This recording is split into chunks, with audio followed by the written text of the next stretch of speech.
Hi, this is Sean. Welcome, and in this lesson we're going to look at the Barry Harris major scale rules for improvisation. I have already taught a lesson about this, so I'll link that below, and maybe I won't go through all the basics, but what we're going to do is a brief overview of the rules and how they work, and then looking at how to practice them and get some phrases from them. Please do click like on this video. It's really helping us to grow so I can do more of this for you. Please also hit subscribe and the notification bell so you know when I upload new content. And with that, I'm ready to begin. So, the Barry Harris major scale rules. First of all, what are the rules? Well, the purpose of them is to rhythmically get us out in the right places in improvisation. So, for example, if I take the scale up, just the C major scale up, and if I just hold down the notes that fall on the beat, I get 1 and 2 and 3 and 4. I get major chord, right? A major seventh chord in this case. But if I descend from C, 1 and 2 and 3 and 4, I get none of the C major sounds anymore. And for that reason, when descending from certain points in the scale, adding that extra note gets us out rhythmically correct, and that's what we're going to be seeing, okay? So it works because if I descend now, the extra note I'm going to put in when I descend from the root, 1 and 2, extra note between 6 and 5, this is 8, 7, 6, 5, 4, 3, 2, 1. This will be the extra note, that A flat, okay? 1 and 2 and 3 and 4 and 1. So now if we examine what came out on the beat, 1 and 2 and 3 and 4 and 1. We get all the C major 6 notes in this case out on the beat. Now, although that's not how Barry showed it to me, and I don't remember him teaching it that way in class, it is something that I've noticed about using these, and it helps students to understand what's going on. Now, does it matter if all your chord notes are not on the beat all the time? No, it really doesn't matter, but it's very helpful in coming out correctly at the end of a line on a strong note, on a strong beat. I transcribed quite a lot of Charlie Parker, and one day I circled every note that fell on the beat in a solo, and it's a pretty geeky thing to do, as I always say, but 83% of the time, I told you it was geeky, those were chord notes that fell on the beat. So there must have been something in his practice that led him to that type of playing. So what we want to do is insert that same A flat in the key of C when descending from a 1, 3, 5 or 7, a C major 7th chord note. That helps us to come out right. So for example, 1 and 2 and 3 and 4 and 1. We do not need that when descending from the other notes, the 2, 4 and 6, only from the chord notes of C major 7th, the 1, 3, 5 and 7. So if I descend from 2, 1 and 2 and 3 and 4 and 1, notice how C major notes came out on the beat, and actually we ended on the same note at the same time because we had the same amount of notes. Is the same amount of notes, 2, 3, 4 as that, right? So if we descend from the 3, we do need the extra.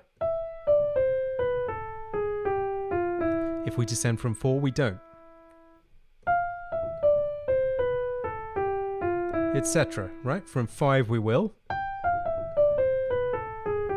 From 6 we won't. And notice the amount of notes I'm using. 1 and 2 and 3 and 4 and 1. So I'm beginning on the beginning of a bar and ending on the beginning of a bar. 1 and 2 and no extra note. And end it at the same place at the same time. Then I'd need to put in extra space at the end, extra notes at the end to warrant this extra note. So 1 and 2 and 3 and 4 and 1 and 2 if I want to use that extra note, otherwise I just won't need it. And then we're back to the beginning. So the extra note will go at the top, or in this top octave. Notice how this really kicks in once you cross the octave line. That's when it becomes important. There are nuances. There are also extended scale rules. So these are the simple scale rules. There are also rules where we add 3 extras and sometimes even more.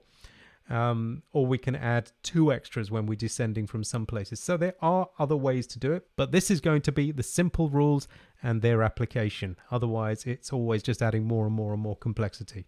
So ideas for practice.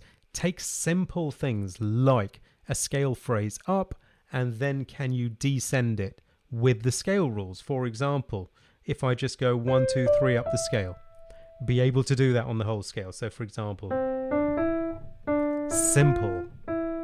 Doesn't get any simpler than that, right? So if I say from here and then descend, I've got a phrase.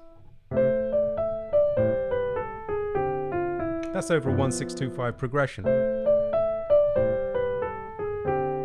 So this doesn't need to be a chord scale method. That's something that I don't really favor personally, is every time the chord changes, there's a new scale.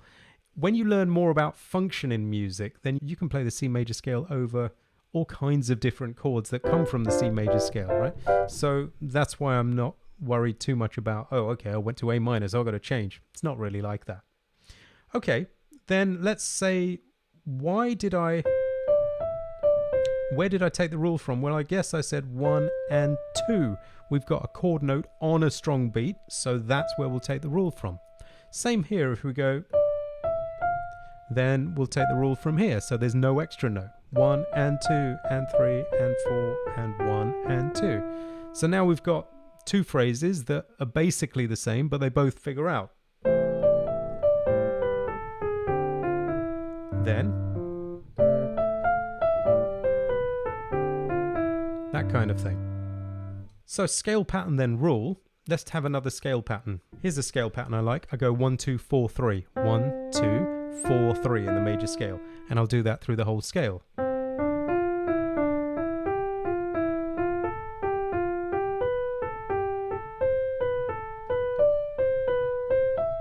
With all of these scale patterns, make sure that you don't stop just because you touch a C. Keep going until every note in the scale gets its own pattern, right? Okay, so let's take that one. Let's pick a number 1 to 7. Let's say 3. So if I begin on 3, you might say, well, hold on, you began on 3, so why didn't you add an extra note? This is where it gets interesting, because 1 and 2 and 3. This fourth note of the scale that fell on the third beat, on a strong beat, on any on beat, 1, 2, 3 or 4, is a non-chord note. It's not one of the C major 7 chord notes, so it doesn't get an extra note in the simple rules.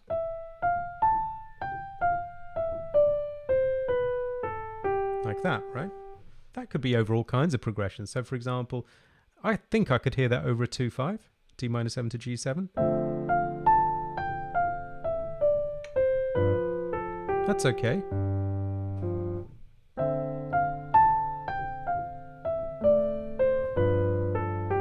Fine. Then, other things like adding a note before that. So if we began here, maybe a half step. Fine. Or maybe cut a note off instead of having an extra and 1, then go 1 and 2 and 3 and 4 and 1 and 2. Starts to swing if you do that, right?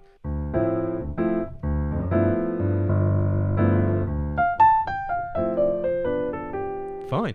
Notice the rule didn't change at all. Just because I cut a note off the beginning, it's still the same rule. 1 and 2 and 3. There's a strong note, well, a note on a strong beat, so that's where the rule comes from. Okay, this time let's try an interval then a rule. So for example, an interval could be a third, it could be a fourth, fifth, sixth, anything like that, right? So let's take a third. Didn't need an extra note, why not? Because 1 and 2. See, this was on a strong beat. 1 and 2 and 3 and 4 and 1 and 2. With a note cut off, 1 and 2 and 3 and 4 and 1 and 2. So that means if I go from this one, I will need an extra note. 1 and 2 and 3 and 4 extra note. So let's do that again. Now let's cut a note off. 1, 2, 3, 4, 1.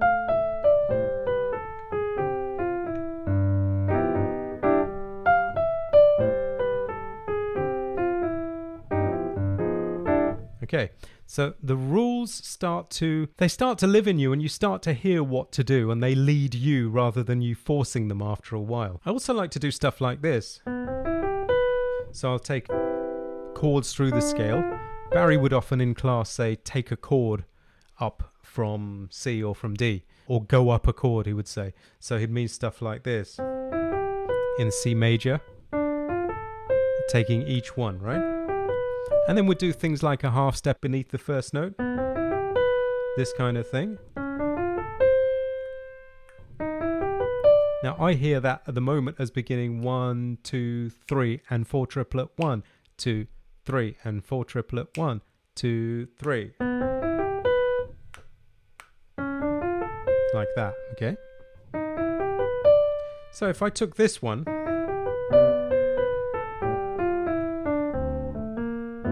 of course you can add at the end and improvise at the end. That's quite a good thing to do. So something is fixed and something is improvised. I'll improvise the end of it each time. So did you see I didn't need the extra note? 1 and 2 and no extra note. Okay, and I'll just do something different at the end each time.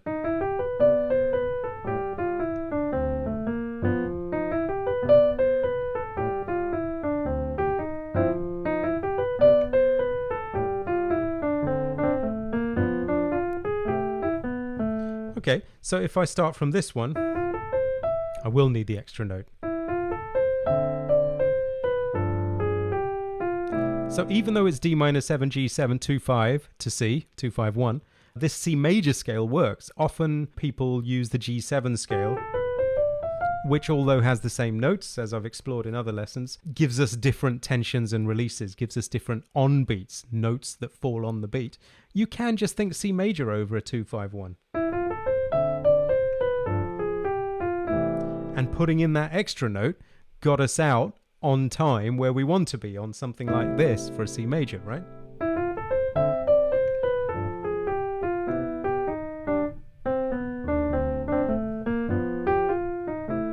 So these also make great beginnings of things so that you can extend them in different ways and improvise those extending in different ways bits.